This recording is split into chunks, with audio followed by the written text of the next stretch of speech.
Saya nggak tahu. Nggak ada Kan pertanyaan. kalau masalah Coach Sintayong dilirik negara lain, ya itu kan saya nggak bisa melarang. Yang pasti Coach Sintayong sama saya bersepakat kontraknya sampai Juni, dan ada tugas yang kita sepakatin ketika kita bisa meloloskan tim U23 kita, ya group stage kan sekarang ada 16 ke 8 besar. Nah, otomatis kontraknya kita perpanjang sampai 2027. Itu kesepakatan profesional. Jadi kalau misalnya Coach Sintayong ada pilihan ke negara lain, saya nggak bisa larang. Tapi kesepakatan bersama saya sebagai profesional, ya kontraknya sampai Juni. Beliau dan saya bersepakat untuk meloloskan tim U23 ke 8 besar, ya, otomatis 2027. Kan itu kesepakatannya. Jadi saya menghormati kesepakatan itu. Saya tidak berpikir yang lain. Ya seperti Juni 2024. sama kalau ditanya Pak Erik cari nggak alternatif pelatih pengganti Sintayong? Nggak ada, karena sepakatannya itu. Hello Indonesia, my name is Iemas. My name is Ref Vandenberg. My name is Noah Hyde. My name is Defiden. All the best. Indonesia will win. Indonesia will win. Akan ada tambahan amunisi baru di skuad Timnas Indonesia. Hairori Edewal, dikabarkan sangat tertarik bergabung skuad Timnas Indonesia. Hal itu disampaikan langsung olehnya pada akun pencari bakat keturunan Indonesia. Berikut isi obrolan tersebut. Ketika ditanya, apakah memungkinkan Anda untuk memperkuat Timnas Indonesia, dan apakah Anda sudah pernah dihubungi PSSI? Berikut jawaban Hairo, gelandang berusia 27 tahun tersebut. Selalu mungkin untuk memperkuat Timnas Indonesia. Waktu yang akan berbicara, tulis Hairori Edewal di akun Instagramnya, mengenai apakah PSSI sudah pernah menghubungi Hairo untuk dinaturalisasi. Mengenai itu, Hairo belum memberikan penjelasan secara lengkap. Yang pasti, jika PSSI bersedia memanggil Hairo, pemain berposisi sebagai gelandang tersebut, dia selalu terbuka untuk membela merah putih. Mau bagaimanapun, dalam diri Hairo ada darah Indonesia, dan dia merasa berhak membela merah putih selama PSSI membutuhkannya. Timnas Vietnam menyerukan balas dendam kepada Timnas Indonesia setelah mereka gagal total di Piala Asia Qatar. Kegagalan Vietnam tersebut ternyata menyisakan luka mendalam bagi para supporter Vietnam. Salah satunya disebabkan oleh Indonesia. Tim berjuluk The Golden Star Warrior tersebut bahkan dikandaskan oleh Indonesia di fase grup. Vietnam bahkan tidak memperoleh poin sama sekali. Kapten Timnas Vietnam, Do Hung Dum, sangat terpukul atas luka di Piala Asia Qatar kemarin. Ia lantas menyerukan meminta semua rekan setimnya agar ikut serta membayarkan misi balas dendam atas kekalahan memalukan tersebut. Apalagi nanti mereka akan berjumpa dengan Indonesia di kualifikasi Piala Dunia 2026 pada bulan Maret mendatang.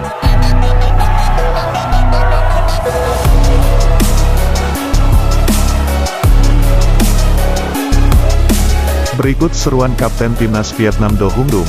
Sekarang saatnya kami sangat menantikan bulan Maret. Tidak ada yang lebih baik daripada Vietnam melunasi utangnya pada Indonesia, kata Do Hung Dum. Kegagalan baru-baru ini adalah sesuatu yang tidak diinginkan siapapun. Kami akan terus ingat mengapa kami bisa kalah dari mereka. Bulan Maret ini kami akan siap menghadapi mereka lagi, di hadapan sorak-sorai puluhan ribu penonton.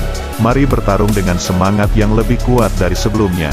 Itulah ungkapan penutup Do Hung Dum.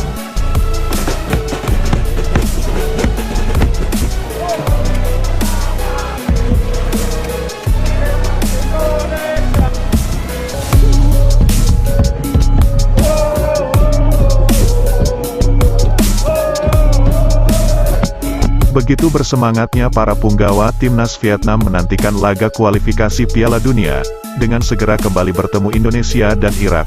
Kabar baiknya untuk Timnas Indonesia, kemungkinan besar, 3 punggawa baru Timnas Indonesia, yang baru saja merampungkan proses naturalisasi, yakni Tom Haye, J.I.Z, dan Martin Paes, dan 2 pemain lainnya sedang proses menuju naturalisasi, seperti Nathan Chowaon, dan Ragnar Oratmangon.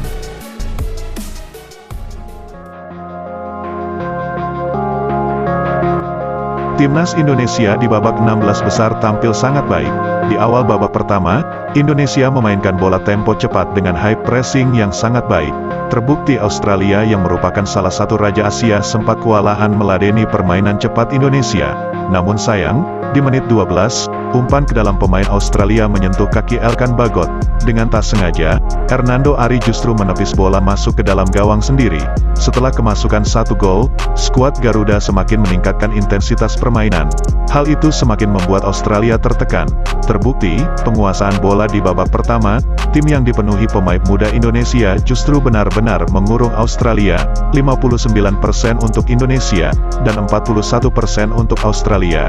Namun sayang di penghujung babak pertama tepatnya pada menit 45, Boyle mampu memanfaatkan umpan Suilang dan menyundul bola masuk ke gawang Indonesia. Pertandingan babak pertama, ball possession dimiliki Indonesia, namun efektivitas peluang mampu dimanfaatkan dengan baik oleh Australia. Berlanjut di babak kedua, permainan Indonesia justru menurun. Intensitas serangan menurun. Di babak kedua, penguasaan bola masih tetap dipegang Indonesia, 54% untuk Indonesia dan 46% untuk Australia. Permainan simpel namun efektif Australia kembali beberapa kali membahayakan gawang Hernando Ari. Di menit 89, Goodwin mampu membobol gawang Hernando Ari untuk gol ketiga, dan di menit injury time, bek janggung setinggi 196 cm Australia, mampu memanfaatkan umpan silang dan membelokkan laju bola ke gawang Indonesia. Secara keseluruhan di pertandingan 16 besar, antara Indonesia kontra Australia, sebetulnya permainan Indonesia lebih mendominasi. Namun faktor kematangan dan pengalaman yang mampu menjawab kemenangan Australia 4-0 atas Indonesia. Terlepas dari kekalahan 4-0 atas Australia, sebetulnya progres permainan timnas Indonesia sudah sangat baik dan meningkat. Namun penguasaan bola para pemain perlu dievaluasi ulang. Tidak jarang para punggawa timnas berlama-lama memegang bola, menggocek bola, sehingga beberapa pemain Indonesia yang sudah lepas pengawalan mesti kehilangan peluang sebab beberapa pemain terlalu lama membawa bola. Untuk pertandingan berikutnya di ajang kualifikasi Piala Dunia, semoga dengan pengalaman yang begitu banyak dari Piala Asia hingga menembus babak 16 besar, jadi bahan evaluasi di ajang kualifikasi Piala Dunia, dan semoga timnas Indonesia bisa menyapu bersih sisa laga dengan melawan raksasa Asia Irak, Vietnam, dan Filipina, dan semoga dengan bekal pengalaman serta kematangan para pemain, mampu mengantarkan Indonesia menembus Piala Dunia 2026. Walau unggul dengan selisih gol yang cukup besar, pelatih timnas Australia, Graham Arnold memberikan pujian pada timnas Indonesia.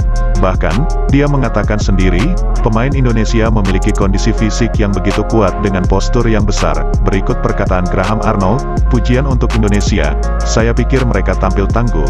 Secara fisik, mereka sangat besar dan kuat. Tadi adalah pertandingan yang begitu sulit bagi kami. Kematangan serta kualitas yang kami miliki di lini depan sudah terlihat hari ini, kata Arnold kepada wartawan Reuters. Setelah memperlihatkan kualitas permainan Indonesia di sepanjang turnamen Piala Asia, berbagai media asing serta pelatih lawan, semua sempat terkejut dengan kemajuan level sepak bola Indonesia yang semakin berkualitas, yang dihuni banyak bintang muda yang belum berpengalaman di ajang besar seperti Piala Asia. Bahkan media asing ternama, Espan, memberikan statement, kemenangan dengan skor 4-0 Australia atas Indonesia. Skor itu tidak mencerminkan isi dari jalannya pertandingan. Di pertandingan tersebut, Indonesia disebut hanya belum beruntung. Jadwal pertandingan terdekat timnas Indonesia, yakni nanti saat menghadapi Vietnam, dan kemungkinan besarnya 5 pemain yang baru dinaturalisasi tersebut, sudah bisa bergabung di laga setelah melawan Vietnam.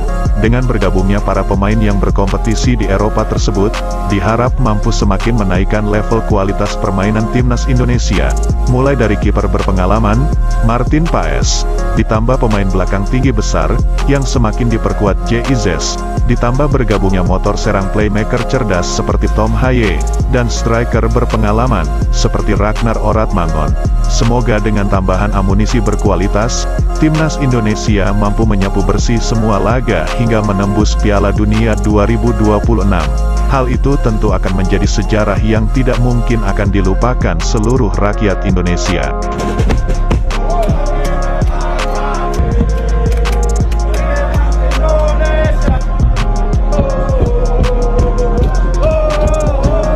Sebelum meninggalkan tayangan ini, silakan Anda subscribe channel ini, agar Anda tidak ketinggalan semua berita serta jadwal pertandingan terbaru timnas Indonesia.